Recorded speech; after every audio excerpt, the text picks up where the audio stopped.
আমাদের বাড়িতে এসেছিল আমাদের গপুর বন্ধু। আচ্ছা, গপুর বন্ধুর পরিচয় একটু না দিলেই নয়।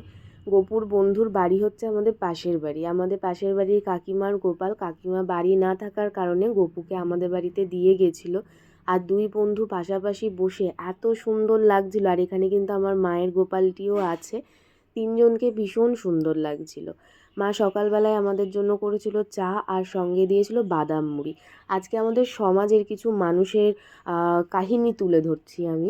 এই সমাজের অনেক ধরনের মানুষ আছে, তার মধ্যে সবথেকে ছোটো লোক, সবথেকে নোংরা, সবথেকে বাজে মেন্টালিটির মানুষগুলো হচ্ছে এই মানুষগুলো, যারা কোনো দায়িত্ব নেবে কিন্তু পালন করতে পারে না। এই বাচ্চা কুকুরটি, এর কী দোষ ছিল আমি জানি না। একে ভোর 4টের সময় আমাদের বাড়ির সামনে ছেড়ে দেওয়া হয়। কুকুরটি হচ্ছে ল্যাব। আর কুকুরটি হচ্ছে মানে মনে হয় কানটার মেবি কোনো সমস্যা হয়েছে, তার কারণে ছেড়ে দেওয়া হয়। যেহেতু আমাদের বাড়িতে অনেকগুলো কুকুর আছে, তার জন্য ওকে আমরা রাখতে পারিনি, তাই আমরা শম্পা মুখার্জি ডগ ফাউন্ডেশনে ফোন করে আমরা কুকুরটিকে দিয়ে দিই। আজকে বাড়িতে লাঞ্চে আমি রান্না করেছিলাম চিকেন। মা যেহেতু মাংস খায় না, তার জন্য মায়ের জন্য করেছিলাম ভোলা মাছ।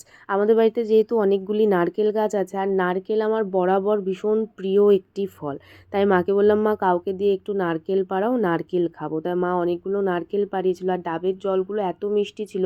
এই ডাবগুলো আমরা কলকাতাতে 60 টাকা 70 টাকা দিয়ে কিনি। আর এই শাঁসটা আমার অত্যন্ত প্রিয় একটি খাবার।